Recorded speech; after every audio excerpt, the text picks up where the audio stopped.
G'day everyone, welcome to Inside Rugby with Mark. My name is Mark, and in this video I'm doing a preview of the game this weekend that's going to take place between England and South Africa at Twickenham. This is going to be a big one. Let's get into it.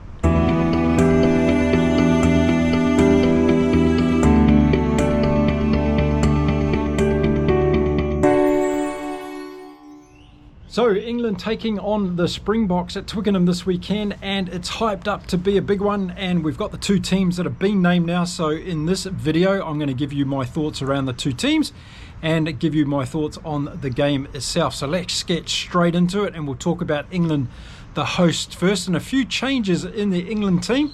And let's start off by having a look at their backline. Going to take on the Springboks at Twickenham this weekend, and at fullback we've seen a change. Freddie Stewart's coming in, and maybe that's to do with the high ball contest. We know Freddie Stewart's been good under the high ball in past games. He hasn't seen a white jersey for England for a while, so it'll be good to see how he goes. And a bit of a chance, I think, on Steve Borthwick here. I think Furbank's been playing pretty well without being exceptional in the games so far for England. So a change up there at fullback. Now moving on to the wings for England, and they've had a forced change because Faye Wabasso has been ruled out through injury. So we're seeing Ollie Slightholme get the nod there to start this game, and Tommy Freeman's going to be on the other wing. Moving into the centres, and it's the same centre pairing that we've seen in other games for England. It's going to be Ollie Lawrence and Henry Slade, and depending on what number they have on the back of the jersey, you'll find them at 12 and 13 respectively in this game. At number 10 for England, it's Marcus Smith. I think he's been one of the best 10s on the rugby fields of the world of recent times. He's been playing exceptionally well, and he's going to have to play exceptionally well in this game if England are going to have a chance against the Springboks. So the other change for the English backline comes in the form of their number 9, and it's Jack Van Portley that comes in for them. Ben Spencer is not given the nod for this particular game, so going to be interesting to see how Van Portley and Smith operate together in this game, and whether or not England are going to play off the 9 or off the 10. Let's keep our eye on that one. So there we go, that's the starting backline for England. Now let's have a look at their forwards for this game. And at number 8, we're going to see Ben Earl again. No surprises there. And at 7 and 6, we're going to see Chandler Cunning himself, and Sam Underhill makes this team for England, which is very, very good in my opinion. I thought we would have seen Sam Underhill earlier than we have been in the series. Moving on to the locks, and they pick themselves, don't they, with Maro Itoje and George Martin. And they're going to have to be on their game as well up against the Springbok pack, and set pieces are going to be so important in this game. Then the front row for England, and we're going to see George, Genge and Stewart once again. And boy, are they up against it with the Springboks pack. I keep saying that, but it's a reality check, isn't it, for this English team. Now let's have a look at the English bench, and we'll start off in the forwards. Cohen Dickey, then we've got Baxter, Cole, Ezekiel and Dom Bront. In the backs, they've got 3 replacements. England, we're going to see Randall, we're going to see Ford, and we're going to see Roebuck. So a lot of question marks for me over this English team in terms of how they're able to close out games. They've been having problems against the All Blacks and Australia, and what's going to happen when the South Africans move up to that other gear in the last 20 minutes of this game. Talking about the South Africans, let's quickly have a look at their team as well. Now I've got to say, I'm super excited by the Springboks team, because I think, in my opinion, it's probably as close to the best team they've put on a rugby field so far this year. I'm super excited with some of the choices. Now let's start off in their backline, and at fullback we're going to see Fassi come back in. On the wings we've got Ardensa and we've got Cheslin Colby. They don't get any better, do they, than those two. And then the centre pairing of Jesse Kriel and Damien Deolandi. And then their number 10 and number 9 choice. Well, I'd been hoping to see it, and we've now got it. Mani Lebok is starting this game for the Springboks, and Grant Williams is starting this game. So I know that a lot of you are going to be cheering about that one, and you're probably going to be as excited as I am to see Grant Williams and Mani Lebok start this game for the Springboks, and just see what they can unleash against this English team. I think this is a no-brainer for Rassie because you've got Pollard on the bench, so if anything goes wrong, you can bring Pollard on to settle the game down. But with what Manie Libbok can bring for the South African team, he can really get this back line firing away. So I'm super excited to see this particular starting back line for the Springboks. Okay, moving into the forwards now for the Springboks, and at number 8 we're going to see Jasper Wiese. On the flanks we're going to see Siya Kolisi, and we're going to see Peter Steph du Toit. And then in the locks, we're going to see Eben Etzebeth and RG Snyman. And this is probably a little bit of a surprise for me to see Snyman in there. Although he's been playing well, I do like him more when he comes off the bench. I think he has a bigger impact for the South Africans. But hey, if you're going to have the big Viking on your team at any stage, he's going to make a difference. So great to see him there. And then in the front row, this is where it gets super exciting for me with the Springboks, because we're going to see Oxen Chair, we're going to see Bonami, and we're going to see Wilco Low. Yes, we're going to see Wilco Low up against the English. I think the South African pack is full of super talent. I think they're going to give the English a very hard time and just ripen them up a little bit for the bench that's going to come on later in the game. Talking about that Springboks bench, let's have a look at it. And the forwards, Malcolm Marx, Gerhard Steenkamp, Vincent Koch, Eldrick Lowe, and we're going to see Quagga Smith back on the bench, as I mentioned in my previous video.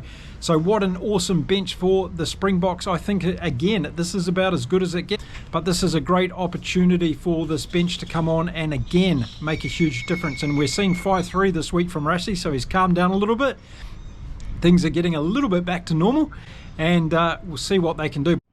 So for me, this 5-3 split on the bench from Rassie really says we're going to run it at England and we're going to give them hell all across the field. So we're going to see the 3 backs that are coming on. Reinach, we're going to see Andre Pollard, and we're going to see Lucano Arm. I would have liked to see Canan Moodie instead of Lucano Arm. I just think Moodie's a really good player that's not getting a lot of opportunities at the moment. He can break open a field, he covers a number of positions. So personally, I just would have liked to seen Canan Moodie getting an opportunity on the bench. However, Rassie's gone with Lucano Arm, and I'm sure he's going to add some spice to the game when he comes on as well. Well, we've first of all got to cast our minds back to that awesome game in the Rugby World Cup last year between England and South Africa that went down to the wire. I think the South African team is a better team in my opinion, and I think this English team is not as good as what we saw last year. Owen Farrell's a big missing point in this team as far as controlling the play goes. Marcus Smith, no doubt about it, he's ingenious when it comes to looking at different opportunities and all the rest of it. But in a game against South Africa, I think you need someone with the kicking nous of an Owen Farrell and is really able to control the game. So I think when the Springboks start turning it on in this game and England has to repel them, they need to do it through some strategic kicking, slow the game down a little bit and make sure they're able to control it through territory and possession. When you've got a live wire like Marcus Smith who likes running it from anywhere, it can get you into a little bit of danger, and we might see the pressure coming on, and I think that's where England's going to lack the ability to be able to keep the South African team under control.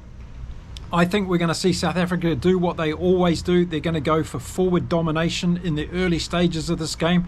They're going to try and take the Twickenham crowd out of the game, keep them quiet, and then they're just going to unleash this backline and expect Manie Libbok to be looking for opportunities to create for Damian Deolandi, Jesse Creel and the boys out wide to score some fantastic tries.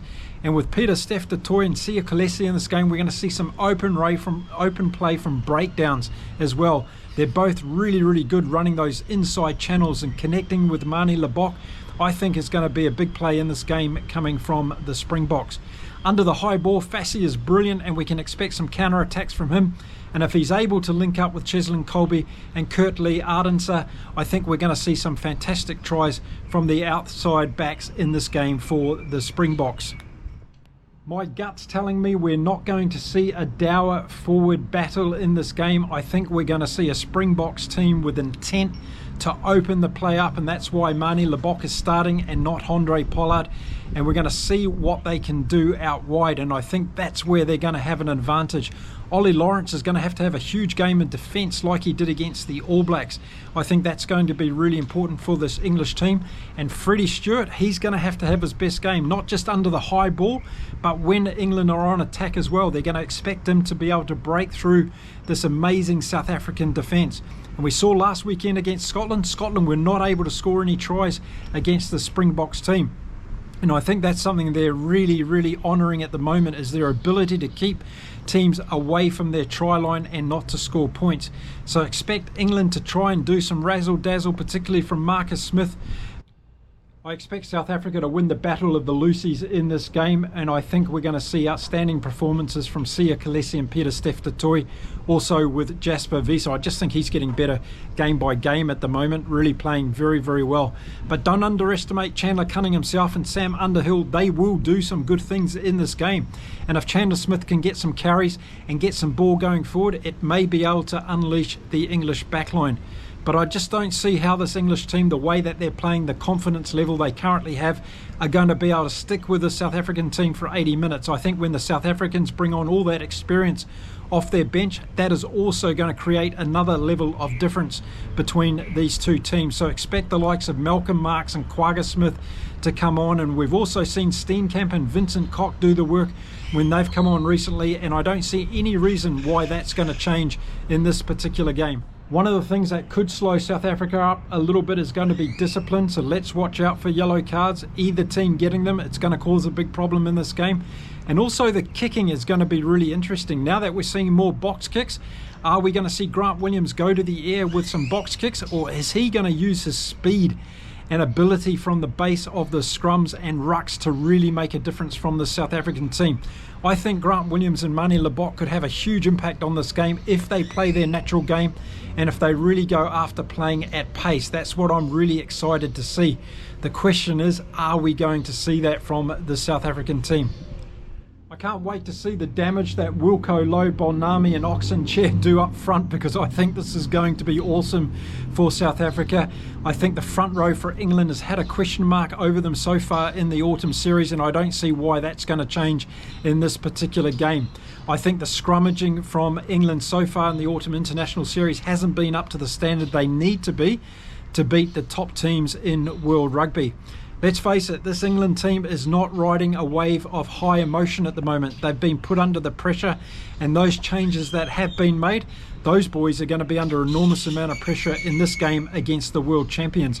And I think at the end of the day, it's going to be a bridge too far for England in this game.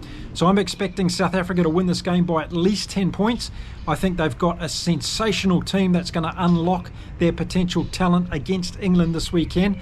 And over the course of 80 minutes, they're going to be far too strong for England. Now, as always, I will be back after this game with a review video, looking at the game in depth, telling you what I saw in terms of the highlights of the game, those players that stood out for me, and whether or not the strategy we thought was going to be played by these respective coaches is actually going to come to fruition. So the question mark for me, is Rassie going to play an open game against England? And is England going to go to the air and see whether they can compete and put the Springboks under pressure? If they do that, I think they could be in for some trouble. Kurtley, Ardenser, Cheslin, Colby and Fassi are fantastic at counter-attacking, and I think that's where this game could be won and lost for the South Africans, outside of course what they're going to do dominating up front in the forwards. There you go, there's my thoughts on this one. Pretty black and white for me. A comfortable South African victory. I'm not underestimating England. I think they're a very good rugby team, but with the selection that South Africa's got, I think they're going to be too dominant for this England team, both up front. They've got too many sparkles out wide as well, and I think at the end of the day, that's going to be leading to a comfortable South African win. I could be wrong though, I've been many times before. I'm just a rugby fan like you, so let me know in the comments which way you think this is going to go, and do you think England's got any real serious chance of sticking with the Springboks over the course of 80 minutes and getting across their try line? That's the other thing I want to know from you all. I'll be back after the game. Until then, you stay safe, stay well, keep enjoying your rugby across the world, and it's time to say adios from beautiful Cancun in Mexico. Until next time, it's bye for now.